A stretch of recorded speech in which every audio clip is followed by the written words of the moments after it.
नमस्ते मित्रों, कथानिधि चैनल पर आपका बहुत बहुत स्वागत है। हमारी आज की कहानी का नाम है अम्मा की 13वीं, जिसे लिखा है सुधा चौहान जी ने। तो चलिए कहानी शुरू करते हैं। अम्मा, ओ अम्मा, कहाँ हो? देखो मैं तुम्हारे लिए क्या लाया हूँ।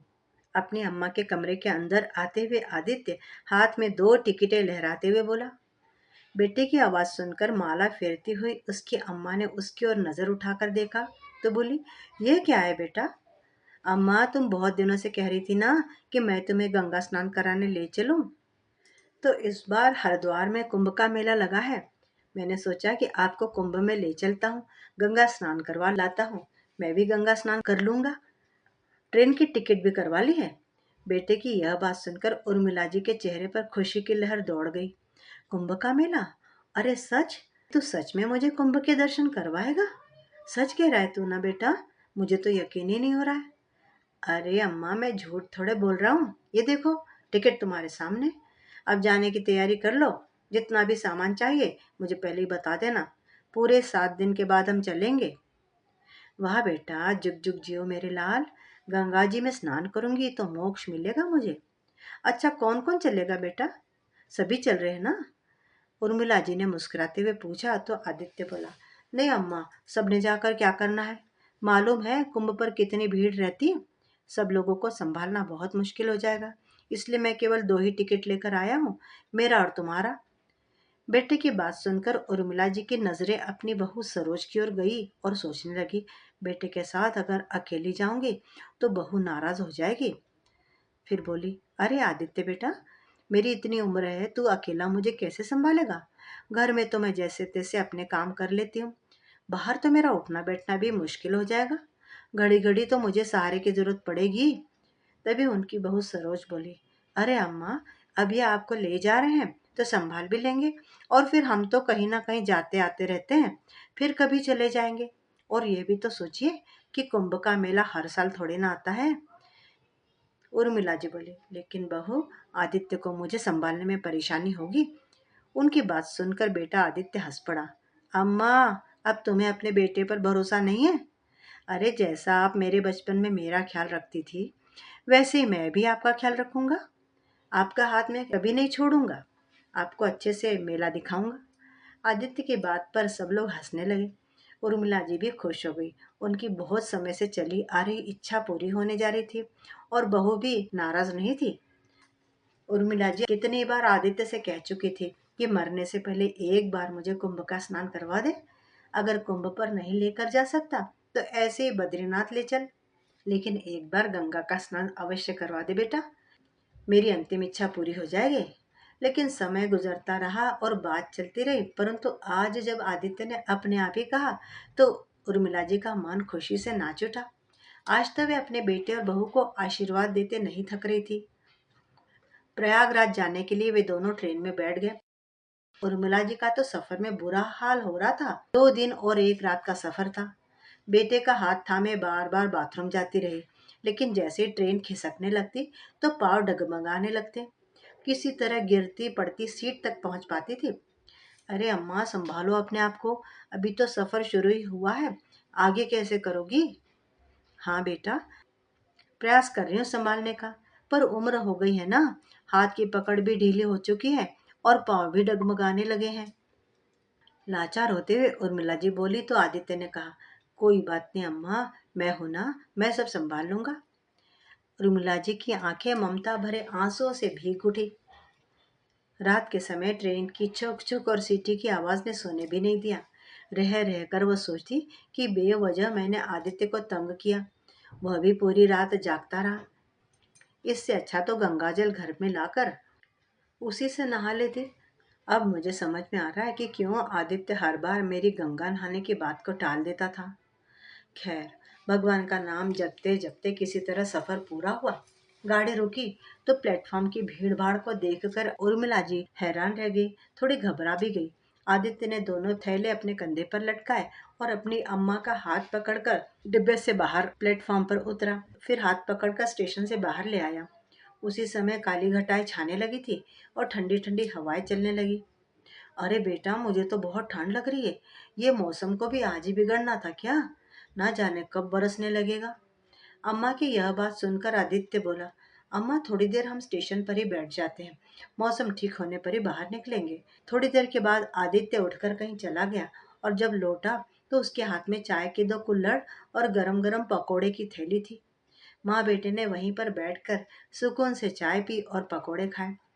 थोड़ी ही देर में उर्मिला जी को नींद आने लगी तो वहीं टेक लेकर आंखें मूंद ली।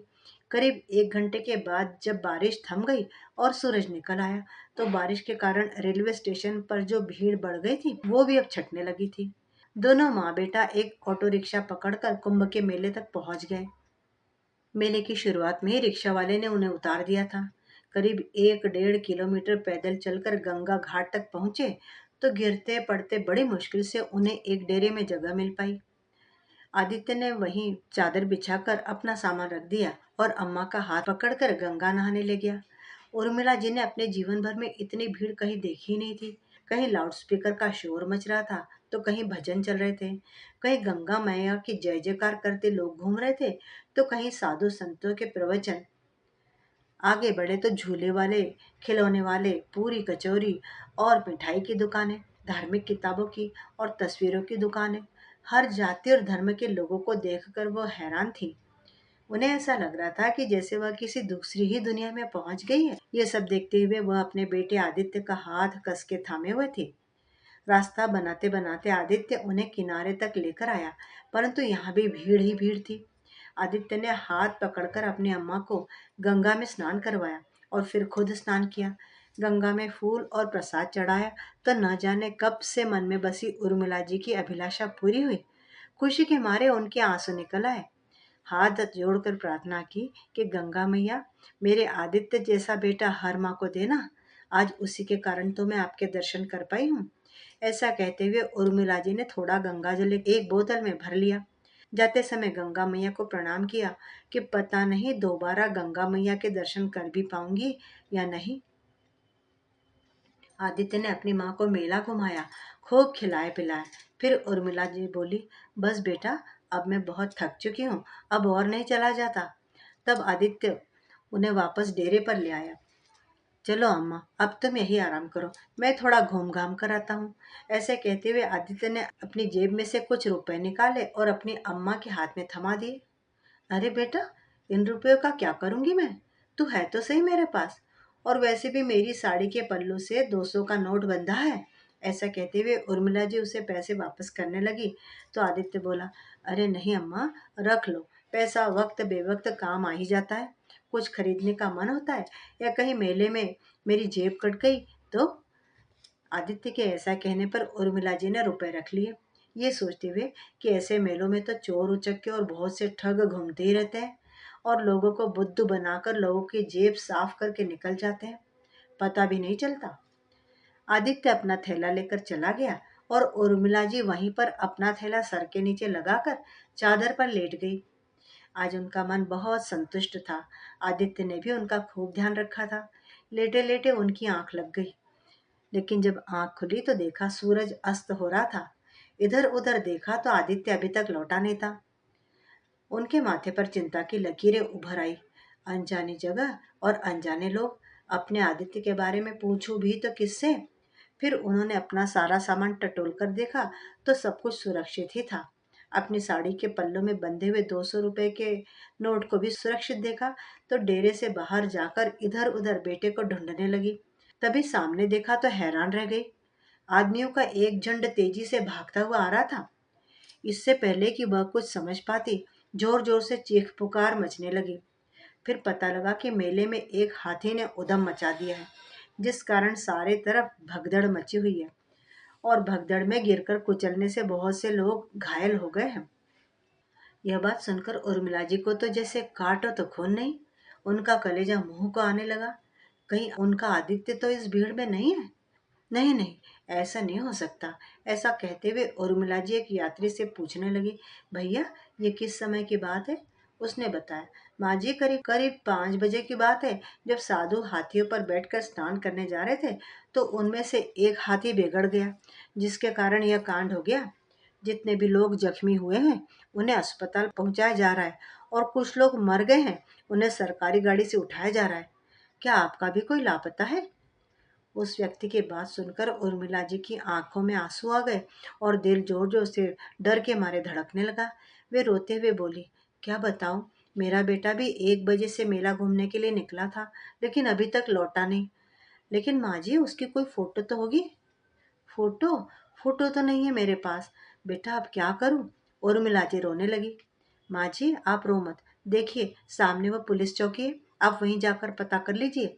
उस व्यक्ति ने कहा तो उर्मिला जी ने चादर समेटकर अपने थैले में डाली। थैला उठाकर जैसे तैसे पुलिस चौकी तक पहुंची और रोने लगी कि मेरा बेटा कहीं नहीं मिल रहा है। तभी एक दयालु पुलिस वाला उनके पास आया। बोला, माँ जी हौसला रखिए, आइए मेरे साथ। मोटरसाइकिल पर बैठी उर्मिला जी बड़ी मुश्किल से मोटरसाइकिल पर बैठी। पुलिस वाला उन्हें उस जगह पर ले गया जहां मृतकों को इकट्ठा किया गया था। लेकिन उर्मिला जी को यह देखकर खुशी हुई कि उनका बेटा मृतकों में नहीं था। फिर एक दो जगह बने अस्पताल में भी उन्हें लेकर गया, जहां लोग जख्मी पड़े थे और पर मरम पट्टी करा रहे थे।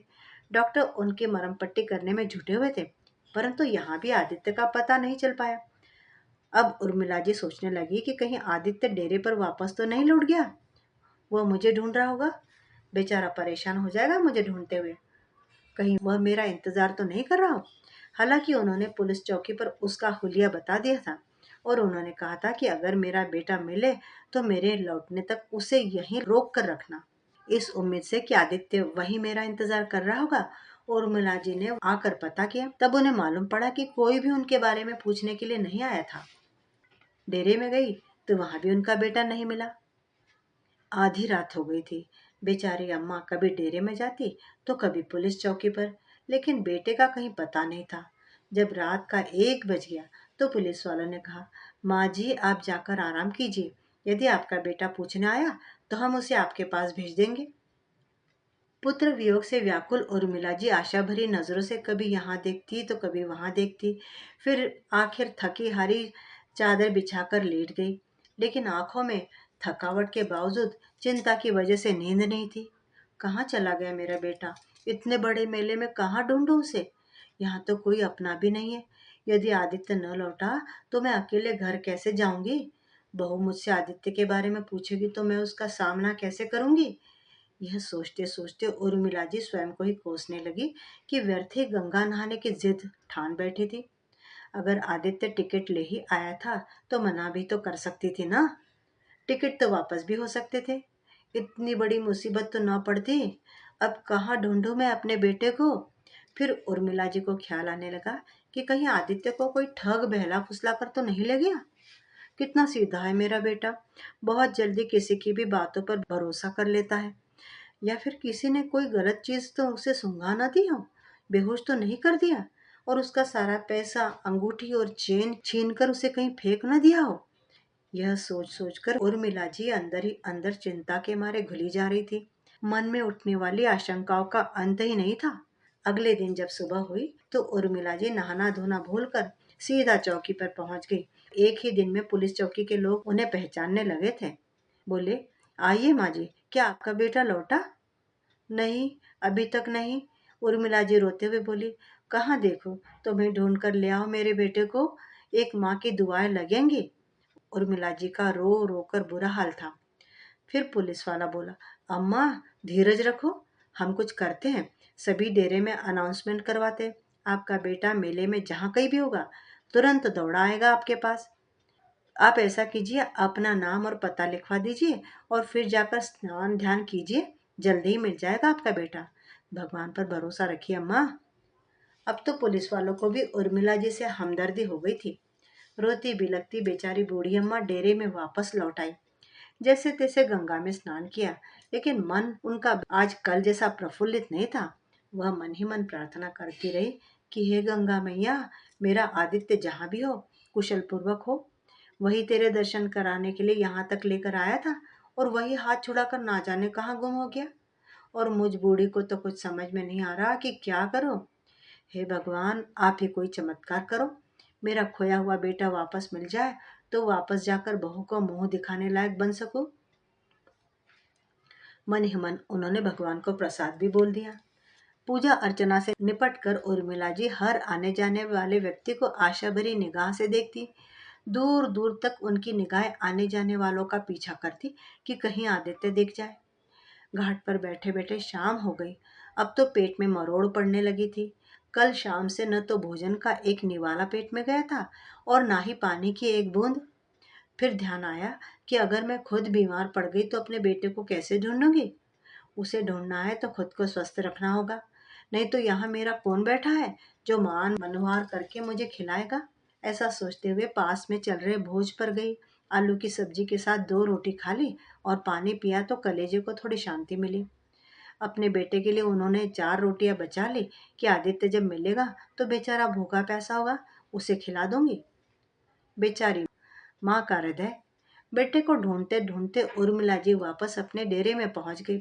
फिर से पुलिस चौकी में भी झांक कर आ गई, लेकिन फिर से वही निराशा ही हाथ लगी। देखते ही देखते दूसरा दिन बीत गया। अब तो मेला भी खाली होने को आया था, लेकिन आदित्य नहीं लौटा। फिर पुलिस वालों ने सलाह दी कि माँ जी, लगता है अब आपका बेटा नहीं लौटेगा, तो आप अपने घर जितनी जल्दी लौट जाए उतना अच्छा होगा। ये सुनकर उर्मिला जी की आंखें फिर से आंसुओं से भर गई। बोली, बेटा मैं इतने दूर अपने घर कैसे जाऊंगी, मैं तो कभी भी अकेले गई ही नहीं। कहते कहते उनकी आवाज अवरुद्ध हो गई। अच्छा माँ जी, आप अपने घर का फोन नंबर ही बता दो, घर से कल आकर कोई ले जाएगा। लेकिन बेटा घर से मुझे कौन लेने आएगा, घर पर तो बहू अकेली है, वो अकेली कैसे आएगी। अरे बहू किसी नातेदार या रिश्तेदार को भी तो बुला सकती है, आप किसी का भी नंबर बता दीजिए। उर्मिला ने दिमाग पर लाख जोर डाला, लेकिन हड़बड़ी में कोई नंबर याद नहीं आया। अक्सर दिमाग को जंग लग जाता है जब इंसान परेशानी में होता है। वैसे भी बुढ़ापे में याददाश्त भी तो कमजोर हो जाती है। यही हुआ था उर्मिला जी के साथ। उन्हें कोई नंबर याद ही नहीं आ रहा था। अपनी लाचारी पर उनकी आंखें भर आई। उसी समय एक यात्री पुलिस चौकी के बाहर से गुजर रहा था। उसका ध्यान वहां बैठी उर्मिला की ओर गया, जो फूट फूट कर रो रही थी। उसने पुलिस वालों से वृद्धा के रोने का कारण पूछा। सारी बात सुनकर वो यात्री बोला, आप अम्मा को मेरे साथ ही भेज दीजिए, मैं भी वहीं का रहने वाला हूँ। मैं शाम 7 बजे ट्रेन से अपने घर पर जा रहा हूँ। आप कहें तो इन्हें साथ लेता जाऊंगा। उसके बाद उनके गांव जाने वाली बस में बिठा दूंगा, वो आराम से अपने गांव पहुंच जाएंगी। पुलिस वालों ने उर्मिला जी को उस अनजान व्यक्ति के साथ रवाना कर दिया और उसका पता और फोन नंबर अपने पास लिख कर रख लिया। उर्मिला जी उस व्यक्ति के साथ जा तो रही थी, पर मन के किसी कोने में एक डर भी था कि कहीं यह व्यक्ति कोई ठग न हो। लेकिन और कोई चारा भी नहीं था उस पर विश्वास करने के अलावा, वरना इस अनजान जगह पर कब तक रहती। लेकिन उस व्यक्ति ने उर्मिला जी के मन की बात जैसे पढ़ ली हो। बोला, अम्मा जी, आप चिंता मत कीजिए, आपके गांव के पास के गांव में रहता हूं मैं, भरोसा रखिए मुझ पर। यदि आप कहेंगे तो आपके घर तक भी छोड़ दूंगा मैं आपको। फिर उर्मिला जी बोली, अरे नहीं भैया, विश्वास के सहारे ही तो तुम्हारे साथ आई हूँ यहाँ तक। तुम मुझे अपने साथ लेकर आए तो क्या इतना उपकार कम है। ट्रेन से उतरने के बाद मुझे बस में बैठा दोगे तो मैं अपने गांव पहुंच जाऊंगी। बस मुझे तो एक ही बात का गम सताया जा रहा है, ना जाने मेरा बेटा कहाँ होगा, किस हाल में होगा। 2 दिन बाद जब उर्मिला जी बस से उतरी तो पैदल ही अपने घर की ओर चल पड़ी। लेकिन बेटे की अनुपस्थिति में उसका मन बड़ा भारी हो रहा था। समझ नहीं आ रहा था कि बहू का सामना कैसे करूंगी, क्या बोलूंगी। जब बहू पूछेगी कि आदित्य कहाँ है तो क्या जवाब दूंगी। इसी सोच विचार में जैसे तैसे घर के द्वार तक पहुंची तो देखकर हैरान रही कि वहां तो खूब चहल पहल थी। घर के बाहरी हिस्से में सफेद रंग का टेंट लगा हुआ था, जहां भोज चल रहा था। एक बार उर्मिला जी को लगा कि वह गलती से किसी और जगह पर तो नहीं पहुंच गई। लेकिन जैसे वह पलट कर बाहर की ओर जाने लगी, तभी उनके पोते और पोती की नजर अपनी दादी पर पड़ी। दोनों आश्चर्यचकित रह गए, फिर खुशी से चिल्लाने लगे, मम्मी, पापा, देखो, देखो, दादी तो हमारे सामने खड़ी है, वो लौट आई है, दादी तो जिंदा है। अपने पोते पोती की यह बात सुनकर उर्मिला जी चौंक गई। उन्हें समझ में नहीं आ रहा था कि आखिर यहाँ चल क्या रहा है। बच्चों के चिल्लाने की आवाज सुनकर सभी लोग दौड़े दौड़े बाहर आए। पूरे गांव में हड़कंप मच गया। अम्मा वापस आ गई, अम्मा वापस आ गई, उर्मिला लौट आई। उधर से आदित्य भी दौड़ कर आया और अपनी माँ को देखते ही उसके होश उड़ गए। फिर तुरंत ही आकर माँ से लिपट गया। तुम कहाँ चली गई थी अम्मा? उसी समय उनकी बहू सरोज भी दौड़ी दौड़ी आई और अपनी सासू माँ से लिपट गई। पता है माँ, कितने दिनों से हमारा रो रो कर बुरा हाल था। हमने तो सोचा था कि माँ जी। तभी उसकी बात काटते हुए उर्मिला जी बोले, हाँ हाँ, यही सोचा होगा ना कि मैं भगवान को प्यारी हो गई। उर्मिला जी को जैसे सारी बात का एहसास हो चुका था। इतने बसंत उन्होंने यूं ही तो नहीं देखे थे, समझ गई थी सब बात। फिर बोली, इसीलिए तो तुमने आज अपनी सास की तेरहवीं रखी है। एक बार तक मुझे ढूंढने की कोशिश नहीं की तुम लोगों ने। और आदित्य तो मुझे वहां निर्जन स्थान पर अनजाने लोगों के बीच में छोड़कर यहाँ चला आया। मुझसे पीछा छुड़ाने का यही रास्ता सोचा तुम लोगों ने? तुमने यही सोचा होगा ना कि अकेली बूढ़ी औरत तो क्या वापस घर पहुंचेगी, वहीं मर खप जाएगी। हे भगवान, मैंने मेरे बेटे को क्या समझा था और उसने मुझसे कैसा व्यवहार किया। ये कहते हुए उर्मिला वहीं जमीन पर अपना सर पकड़कर बैठ गई। फिर बोली, अरे मैं तो पगला उठी थी, घाट घाट पर तुझे ढूंढती फिर रही थी। आदित्य ने कहा, ऐसा नहीं अम्मा, मैंने तुम्हें कहाँ कहाँ नहीं ढूंढा। न जाने कहाँ कहाँ मैंने आपके नाम की घोषणा करवाई, पर आप कहीं नहीं मिली। तब उर्मिला जी बोली, भगवान का इतना ही शुक्र है कि तू ठीक है। तुझे देखकर मेरी जान वापस लौट आई है। उसी समय बेटा बहू दोनों शर्मसार होते हुए एक दूसरे की तरफ देखते हुए बोले, अब यह दावत अम्मा के लौट आने की खुशी में है। सब खुशी से खाना खाओ, हमारी अम्मा वापस आ गई हैं। ऐसा कहते हुए आदित्य खुशी से सबकी ओर देखने लगा। तो दूसरी ओर गांव की औरतों में कानाफूसी होने लगी। लेकिन थोड़ी देर में सब लोग सरोज और आदित्य को बधाई देने लगे और बोले, सरोज, अच्छा ही हुआ जो तुम्हारी सासू माँ लौट आई, नहीं तो तुम लोग तो क्या क्या सोच रहे थे। और वह बेचारी न जाने कहाँ कहाँ भटक रही होगी। बड़ी हिम्मत वाली हैं जो इतनी दूर से अकेले लौट आई। फिर दूसरी औरत बोली, जाको राखे साइया, मार सके ना कोई। खैर, जितने मुंह उतनी बातें। लेकिन सब बातों का एक ही जवाब था कि उर्मिला सकुशल अपने घर लौट आई हैं। वे सभी रिश्तेदार जो उर्मिला जी के दुख में शामिल होने के लिए आए थे, उनके पास आ आकर पांव छूने लगे। और तभी किसी ने ढोल वाले को भी बुला लिया। ढोल बजने लगा और सब लोग नाचने गाने लगे। माहौल एकदम से बदल गया था। उधर अपने बेटे आदित्य को अपने सामने सुरक्षित देखकर उर्मिला जी भी उसके अपराध को मन ही मन क्षमा कर गई। भगवान ने उनकी मनौती मान ली थी। अब भगवान पर उनका विश्वास और भी दृढ़ हो गया था। सभी रिश्तेदार और पड़ोसी खा पीकर अपने अपने घर चले गए थे। उर्मिला जी और उनके बेटा बहू भी अपने अपने कमरों में जाकर सो गए। कितने दिनों बाद आज उर्मिला जी निश्चिंत होकर सुकून से सोई थी। लेकिन अचानक ही उनकी रात में नींद खुली। गला सूख रहा था। पानी का ग्लास पास में रखा नहीं था। पानी पीने के लिए उठी तो देखा कि आदित्य के कमरे की बत्ती जल रही थी और धीरे धीरे कुछ बोलने की आवाजें आ रही थी। आखिर ये लोग इस समय जाग क्यों रहे? दिन भर के थके मांदे, इन्हें नींद नहीं आई? इस प्रश्न के साथ वह जैसे ही उनके कमरे की ओर बढ़ी, तो जो कुछ उन्होंने सुना, उन्हें अपने कानों पर यकीन ही नहीं हुआ। सरोज आदित्य से कह रही थी, तुमने तो कहा था कि मैं अम्मा को ऐसी जगह ठिकाने पर लगा कर आऊंगा कि उसके बाद तुम्हें उनसे हमेशा के लिए छुटकारा मिल जाएगा। लेकिन देखो, तुम्हारी माँ तो कुछ ही दिनों में वापस आ गई। अरे अम्मा को कुंभ के मेले में छोड़ आया था, जहाँ इतनी भीड़ और भगदड़ रहती है। मैंने तो सोचा ही नहीं था कि ऐसी जगह से और इतनी दूर से भी अम्मा वापस लौट कर आ सकती है। लेकिन सरोज, जो हुआ अच्छा ही हुआ, क्योंकि जब से मैंने अम्मा को वहां छोड़ा था, मेरी आत्मा लगातार मुझे धिक्कार रही थी। हर पल मुझे कोस रही थी कि मैंने अपनी अम्मा को त्यागने का या उन्हें मारने का बहुत बड़ा पाप किया है। सारा दिन मैं यही सोचता रहता था कि अम्मा बेचारी भूखी प्यासी कहाँ कहाँ भटक रही होगी, जिंदा भी होंगी या नहीं। मेरी अम्मा ने तो मुझ पर विश्वास किया था। मेरा हाथ पकड़कर वे गई थी और मैंने उनके साथ इतना बड़ा विश्वासघात कर दिया।